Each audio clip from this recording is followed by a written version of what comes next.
ثلاثة.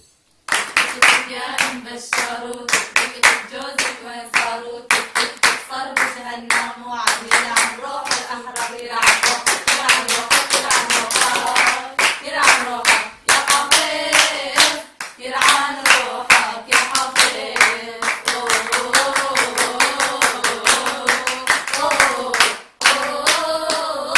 يلعن روحك يا حفيظ.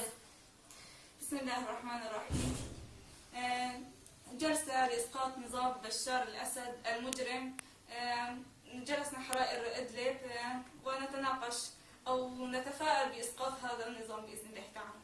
بسم الله الرحمن الرحيم. قصة عربي. السلام عليكم يا كرام. صحيح أنني عربي وممنوع من الكلام، ولكن لا بأس بالسلام. أم نسيتم أننا أسقطنا النظام وما عدنا نخاف ظلم الحكام؟ سأروي لكم قصة لها من الخيال حصة، ولها بكل بيت غصة. كنت عربيا منسي اللقب، بدياري مذلول معذب. كنت مسلوب الكرامة وحقي مغتصب، وكنت كأداة مصفقة مزركشة بضحكة محرقة لأنظمة كانت لدنياي سارقة. وجاء يوم العيد، هو ليس عيد الأضحى أو الفطر السعيد، وإنما عيد العربي، ذلك العربي الأبي الذي هدد الدنيا قائلا إياك أن تذنبي، فأنا عربي لن أسمح لحقي بعد اليوم أن تسلبي أو تخرسي صوتا ينادي بحقي لتنهبي. فأنا كسرت حاجز الصمت ومعها يد المغتصب، فوالله لن أسكت عن الظلم وسوف تحاسبي. ويا حسرة على أيام خلت من نخوة العرب، رمت المظلوم بسهم غدر وهو عن نصرتها لم يغب، ومن الظلام لم يهب. وفجأة يا إخوة هب أصحاب النخوة وبدأوا بطباعة أوراق النعوة، لأنهم أدركوا معنى الصحوة وأدركوا ما معنى الحرية، ما معنى أن تكون نفوسهم أبية، ما معنى أن تكون ثورتهم سلمية، ما معنى أن يواجهوا قوة أسدية إيرانية روسية، ما معنى أن يرفضوا الدنية، وما معنى أن يقولوا عاش سوريا حرانية ويسقط بشار وكل الحرمية. يلعن روحك يلعن روحك يلعن روحك يلعن روحك يا حفيظ يلعن روحك يا حفيظ.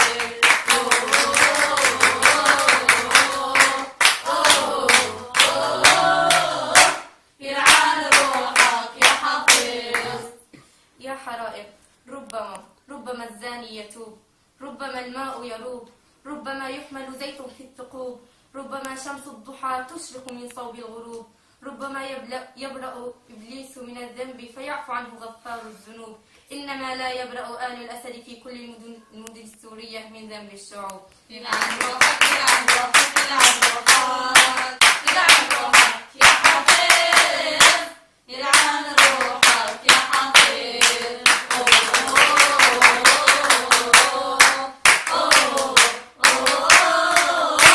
يلعن روحك يا حفيظ. هلا أنا بسألكم يا حرائر، ما رأيكم بالمراقبين؟ المراقبين العرب هم وجه آخر للمراقبين الدوليين، يعني هم متراقبين، يعني النظام يعني شبيح عم يراقبون عند اللي عم يراقبونا، يعني ما عم يحسنوا يحكوا شيء. نحن بدنا على الأقل إذا النظام ما عطانا لنا حرية التظاهر يعطيهم إلى الحرية إنه يراقبوا. نحن ما بنتمنى هم يعني يزورونا في بلدنا، لأن زيارة لنا هاليومين بده يزورونا هي وقت هدنة، النظام عم بيعملها هدنة، بس بعدين عم بيعوض بقتل ودمار أكبر، وعم بيعوض هاليومين الهدنة. أنا رأيي يعني عندي رأي غير رأيك. رأيي يجوا يزوروا منطقتنا يشوفوها إن إيش صار فيها بعد ما دخل الجيش عليها، شلون تهدمت، شو سوى فيها بشار. يعني على القليلة إذا ما يعطوا الحقيقة للنظام كون يعني عندهم فكرة إن نحن شعب مظلوم، نحن شعب يعني إنه ظلمونا كثير. أنا ما أتمنى يزور منطقتنا، لأنه أي منطقة يفوت فيها هالمراقبين عم تتدمر. يعني إذا ما حضوره بعد يعني ما يطلع، والنظام ما بتفرق معه كان حاضر وكان ما حاضر. وبعدين والله آخر شيء ما ضل غير يلبسوا يجيبوا البوطي وأحمد حسون والوليد يلبسوها نفس المراقبين وخلوهم يراقبوا، يعني كلياتهم ضد أدخل منه فيه. بس أنا رأيي يعني ما يجوا يعني يطاوع، يعني بلا ما بدنا نشوفهم. وعند البدن يجوا بده يشوف هيك يقولوا عصابات مسلحة وإرهابية، يعني اللي اجوا ما اجوا يعني كأني عادي يعني واحد. مثل بعض.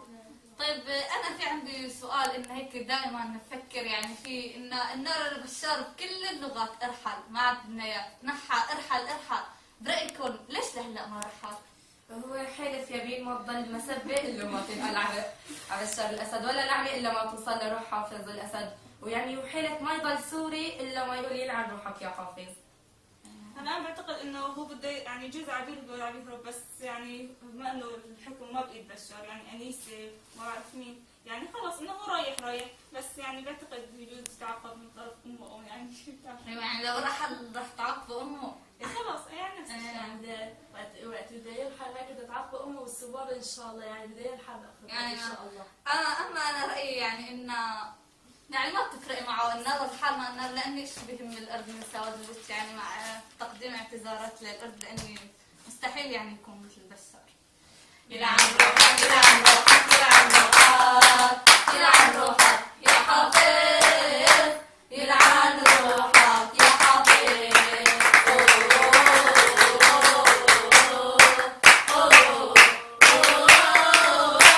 يلعن روحك يا حافظ. وبما اننا نحن كمان شعب سوري، يعني نحن ما بنوجه رسالتنا للعالم العربي بس، يعني ما انهم اخوتنا واسلامها بس، يعني نحن رسالتنا بنوجهها للعالم كله، بكل يعني لحتى الحيوانات ما عاد ترضى عن هالوضع اللي عم بيصير في سوريا، والجرم اللي عم يرتكبه بشار الاسد ضد الانسانيه. ربما تجديد نفع. Where is the world? We are being killed and we are being butchered. But the world forgets that we are human, and living is the most important human rights. Our youth are being detained, but the world forgets that freedom is the greatest thing that the human has. We are being tormented. We are human. Our bodies are weak. We are crying because of the pain. We are being immigrated from our country and from our homes because of Bashar's crimes. But the world forgets that we are humans and we like our homes. Although Bashar is killing us, and although all the world is with Bashar and is silent, we will stay steadfast. يلعن روحك يلعن روحك يلعن روحك يلعن روحك يا حافظ، يلعن روحك يا حافظ.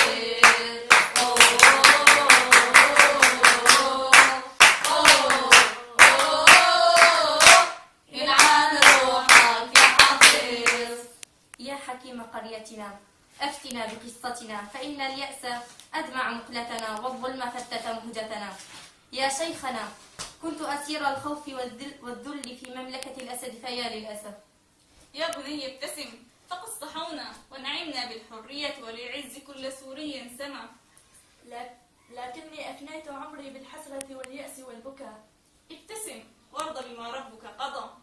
يا حكيمنا لكني اشتهرت بين الناس بالجبن والخذلان والأسى. يا هذا ابتسم فأنت بالثورة حر والوصول لعزتك عند الناس منى. لكن ثورتي يتيمة والعالم عنا تخلى. ابتسم ابتسم فالله معنا، فما لنا ولأهل الأرض إن كان معنا أهل السماء. يا شيخنا بشار نزل، فهو يقتل ويقصف المدن والقرى. يا هذا ابتسم فما بشار سوى صعلوك أمهله رب السماء. يا حكيمنا أبتسم وقد بكى أهل درعا وحمص وحما، وبقتلهم بشار طريق القذافي اختفى.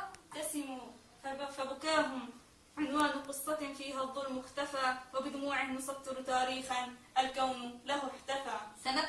سنبتسم ولن يبكي سوى بشار وجماعته إن شاء الله. بإذن الله. يلعن روحك يلعن روحك يلعن روحك يلعن روحك يا حافظ، يلعن روحك يا حافظ.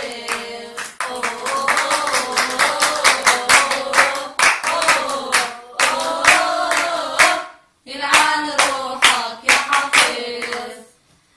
صرنا أكثر من سنة بالثورة وعم نعاني، ويعني معاناتنا كلها لها متعة، يعني عارفين إنه بعد هالمتعة إن شاء الله بعد هالمعاناة في نصر. بس هلا يعني شلون تتوقعوا أو شلون تتمنوا تكون نهاية بشار بالفساد بإذن الله؟ أنا يعني مثل ما القذافي وصف شعبه بالجرزان ولقوه بالمترور، إن شاء الله يعني بشار وصفنا بالجراثيم، إن شاء الله بنلاقيه بحاوية إدلب إن شاء الله. يعني إن شاء الله بيتعذب مثل أي سائر، مثل عذاب أي سائر، لأني أقل سائر تعذب من قتل أخوه أو أبوه أو أخته. يعني سوريا يعني صار فيها ظلم كثير، يعني إن شاء الله بده يتعذب العذاب يلي داقه كل السوريين. وإن شاء الله بعد ما يتعذب كل السوريين يموت شل إن شاء الله. اما انا برايي بشار يعني كانت حربه مع السوريين، لانه كان يعني عم يقتلهم بيها، ونحن ضعفاء يعني شعب عزل ما معه غير صوته غير الحق اللي هو فيه. بس هلا باذن الله صارت يعني معركته مع رب العالمين، لانه عم ينافس رب العالمين بالالوهيه، ورب العالمين غيور لا يرضى انه حدا ينافس بالالوهيه. باذن الله راح يحاكمه ويحاسبه مثل ما حاسب فرعون وقارون وكل ندب مثله، بس ما بعتقد فيه يعني اندى من هيك شخص باذن الله.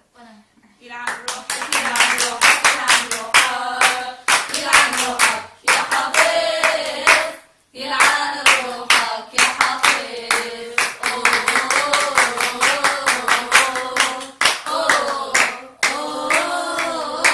يلعن روحك يا حفيظ. هلا بعد ما شفنا بسالة بشار الاسد في قتل شعب اعزل، بعد ما شفنا شلون يعني ما شاء الله هيك اظهر بطولاته وعظمته وشجاعته، بعد ما قتل الاطفال والنساء وهجر الاهالي واعتقل الشباب. بس هيك عندنا سؤال بسيط يعني عم يحيرنا وهيك دائما بيشغل بالنا، انه يعني مين بفكر حاله، يعني من تعتقد نفسه، وبنوجه له رساله نتمنى ان شاء الله انه هيك توصلنا الى حضره البطه. قتلت اكثر من 20,000 سوري، وسجنت أكثر من 100,000، ودمرت المدن وهدمت البيوت وهجرت الأهالي ونهبت الأرزاق. وبعد كل هذه البسالة والشجاعة في قتل شعب أعزل، بات سؤالا يحيرنا ويشغل بالنا، وهو: من تعتقد نفسك؟ يا بشار، إذا كنت تحسب نفسك أنت ونظامك وأحلافك مافيا، فنقول لك بأن كل سوري حر هو مراد على الدار، فأي ميتة تريد أن تختار؟ أتريد الشنقة كاسكندر أم كأبي كبريت فنحرقك بالنار؟ وإذا كنت تخال نفسك هولاكو، فنقول لك بأن كل ثائر حر هو الظاهر ببرص وقائده قطز، فلا مانع عندنا من استذكار عين جالوت. وإذا كنت تخال نفسك فرعونا، فاعلم بأن إله موسى هو إلهنا، وأن صدى نجوى موسى ما زالت في قلوبنا، وحاشا لله أن يخيبنا، ولكن خسئت أن نحتفظ بجسدك النجس، ففرعون أضحى ملاكا مقارنة بقدارتك. وإذا كنت تظن نفسك كسرى، فانتظر مقتلك على يد أقرب الناس منك، فالسوريون أرفع وأطهر من أن يدنسوا أيديهم بقدر مثلك وبعائلة لم يشهد التاريخ أوسخ منها. وإذا كانت قدوتك بوش، فمنتصر الزيدي لم يمت فينا، وعندنا الكثير من الأحذية، ولكن لا أعتقد بأن الحذاء يرضى بأن نذله بك. أما إذا كانت قدوتك شارون، فأعتقد أنك هذه المرة نجوت من العقوبة. أتدري لماذا؟ لأن الديدان لا تأكل جسدا عفنا تفوح منه رائحة الإجرام والنجاسة. وإذا كنت تعتقد نفسك بأن مالك سينجيك، فاعلم بأنك فوق الأرض التي بلعت قارون خزائنه، فيا ويحك إن فتحت فمها. وإذا كنت تعتقد نفسك جساس، فنقول لك بأن كل نفس فينا ينبض بمروءة وبأس الزير، ولكن هيهات هيهات أن تكون كأخلاق العربي ابن اللئيمة. وإذا كنت تعتقد نفسك أبا لهب، فنحن أتباع سيد المرسلين وأحفاد حبيب رب العالمين، فتبت يداك وتب، تبت يداك وتب. يا للعجب، من تخاف نفسك؟ ألا تعتبر ممن قبلك؟ فمن أنت منهم؟ إلا إذا كنت تقتدي بأبيك المقبور حافظ الخائن، فنقول لك فرخ البق عظام، ومن شابه أبيه ما ظلم. أما أنت حتى بهذه ظلمت، لأن حتى أبيك لم تستطع أن تشابه، فهو كان يقتل بذكاء ودهاء. أما أنت فامتزت بالغباء، وأكثرت حولك الأعداء، وسلمت أمرك للنساء. فصبرا أهلنا، فبشراكم أهلنا في سوريا، فقد غدت الحرب بين عبيد سفاح وبين رب السماء. لا هدية لحافظ. يلا. يلعن روحك يلعن روحك يلعن روحك يلعن روحك يا حفيظ، يلعن روحك يا حفيظ. يحرق قبرك يحرق قبرك يحرق قبرك يحرق قبرك يا حفيظ، يحرق قبرك يا حفيظ. والآن نختم هذه الجلسة المباركة بدعاء نتضرع به إلى الله تعالى، لعل ولا عسى أن يعجل نصرنا على هذا الظالم بشار الأسد. يا رب ما لنا سواك يا رب، يا رب. يا رب أحزاننا عميقة وهمومنا كثيرة وجراحنا عظيمة فلم نعد نتحملها يا رب. يا رب انصرنا على بشار يا من لا يعجزه أمر وإن كان على عبيدك صعب. يا رب قلناها معا يا الله ما لنا غيرك يا الله هذه صرخة شعب. يا الله كن عوننا في هذا الطريق الشاق الصعب. يا رب تجاوز عن أخطائنا فأنت أهل للصفح يا غافر الذنب. يا رب حاكم ظالم يقتل ويسفك فأين أنت يا رب. يا رب نحن عبيدك وأحباب حبيبك فأكرمنا لأجله يا من تكرم من تحب. يا رب أعلنوها حربا وأفرطوا في قتلنا فما للعزل من قوة سواك في هذه الحرب. يا رب انتقم لنا وللمظلومين والضعفاء من بشار وشبيحته ومن كل كلب. ونختم نجوانا بآهات وصرخات تنبع من قلب محروق وآهات ملأى بالدموع ونستغيث. يا رب يا رب يا رب ما لنا غيرك يا رب. والآن الفاتحة إلى أرواح الشهداء السوريين الأبطال. بسم الله الرحمن الرحيم. الحمد لله رب العالمين الرحمن الرحيم مالك يوم الدين إياك نعبد وإياك نستعين اهدنا الصراط المستقيم صراط الذين أنعمت عليهم غير المغضوب عليهم ولا الضالين آمين. صدق الله العظيم. هلا قرأنا الفاتحة روح الأرواح الشهداء والشرفاء. سمعنا بقى لعنة هدية لروح حافظ وهيك نطرب نسمع كل حر سائر عم تتفرج علينا أول سنة إن شاء الله. هنا عم